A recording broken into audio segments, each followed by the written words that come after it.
Hello guys, good evening. Kauwi ko lang galing Namana. Ito pala guys, Namana. Ano pala guys, night spear fishing. Ito guys yung huli ko guys. Ito yung itutulak ko ngayon. Yan guys, ang laki nito guys.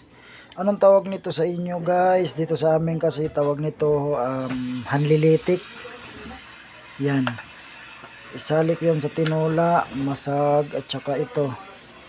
Iwan ko lang anong tawag nito, nakalimutan ko na Tagalog nito.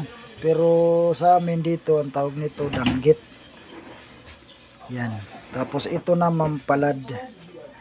Kasi mukhang palad siya, puti. Yan. Itutula ko yan. Kasi wala akong ibang pwede pantula ngayon eh. Tapos ito guys, yung ibang isda ko guys. Ayan. Yan guys. Kunti lang yung isda ko, pero dito naman ako guys bumawi. Yan guys. Ang lalaki niyan guys. Yan guys. Bali ano to guys? 7 piraso. Isa. Ito guys malaki. Dalawa. Wow, beautiful. Tapos ito guys, pangatlo.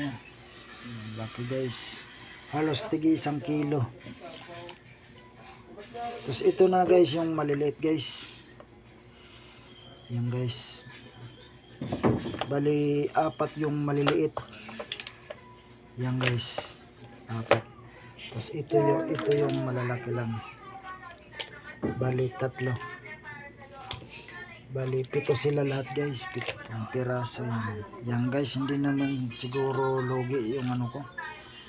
Pamamana kahit malamig yung tubig, tiniis lang para may pangulam. Ganun talaga pag mahirap, walang pambili ng ulam, kaya tiyaga-tiyaga talaga. Kahit papaano meron pa rin nakuhang pangulam.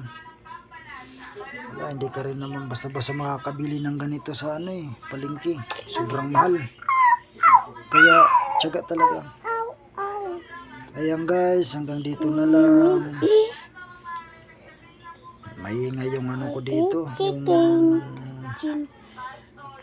aking chikiting. Ayaw pa kasi matulog pag hindi ako katabi. Okay guys, dito na lang. Salamat sa panonood. God bless. Bye bye. Good night na rin.